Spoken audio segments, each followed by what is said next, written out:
কিছুদিনের মধ্যেই ত্রিপুরার মুখ্যমন্ত্রী হাত ধরে উদ্বোধন হতে যাচ্ছে তেলিয়ামুড়ার উন্নত প্রযুক্তিতে তৈরি আধুনিক মানের মোটর স্ট্যান্ড, বললেন বিধানসভার সচেতক কল্যাণী সাহা রায়। ত্রিপুরা খোয়াই জেলা তেলিয়ামুড়া শহর এলাকার সাধারণ মানুষ থেকে শুরু করে গোটা মহকুমার সাধারণ মানুষের দীর্ঘদিনের দাবিকে মান্যতা দিয়ে তেলিয়ামুড়া নেতাজি নগরে অত্যাধুনিক সুবিধাযুক্ত মোটর স্ট্যান্ড তৈরির কাজ শুরু হয়। প্রায় 5 কোটি টাকার প্রস্তাবিত ব্যয় বরাদ্দকে সামনে রেখে এই নির্মাণ কাজ মোটামুটি সম্পন্ন হয়েছে। গোটা কাজ কোন অবস্থায় রয়েছে, কবে নাগাদ উদ্বোধন করা যেতে পারে, আর কোন জায়গায় কোন বিষয় সংযোজন করা প্রয়োজন কিনা ইত্যাদি বিভিন্ন বিষয় খতিয়ে দেখতে তেলিয়ামুড়া নেতাজি নগরের নির্মীয়মান মোটর স্ট্যান্ড পরিদর্শন করেন স্থানীয় বিধায়িকা তথা ত্রিপুরা বিধানসভার মুখ্য সচেতক কল্যাণী সাহা রায়। তিনি নির্মীয়মান মোটর স্ট্যান্ড চত্বর ঘুরে দেখেন এবং বিভিন্ন বিষয় তদারকি করার পাশাপাশি নির্মাণ কাজের সাথে যারা যুক্ত তাদের সাথেও কথা বলেন। এ বিষয়ে সংবাদ মাধ্যমের প্রতিনিধিদের সাথে কথা বলতে গিয়ে বিধানসভার মুখ্য সচেতক কল্যাণী সাহা রায় বললেন, আগামী কিছুদিনের মধ্যেই ত্রিপুরার মুখ্যমন্ত্রী ডাক্তার মানিক সাহার উপস্থিতিতে উদ্বোধন হয়ে যাবে তেলিয়ামুড়া উন্নত প্রযুক্তিতে তৈরি আধুনিক মানের এই মোটর স্ট্যান্ড।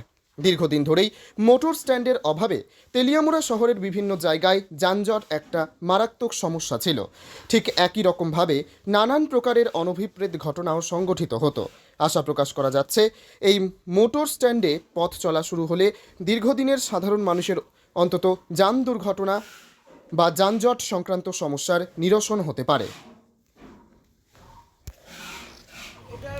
এই আমাদের তেলিয়ামুড়া মোটর স্ট্যান্ডের জন্য অবস্থিত মোটর স্ট্যান্ডের কাজ সমাপ্তির পথে, ফাইনাল টাচ চলছে, রং দেওয়ার কাজ।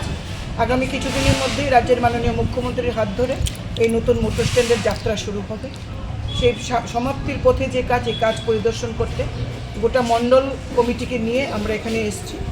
আমাদের সঙ্গে মণ্ডলের সমস্ত সভাপতি, সহসভাপতি, সাধারণ সম্পাদকরা রয়েছেন, বিস্তারকবাবু রয়েছেন।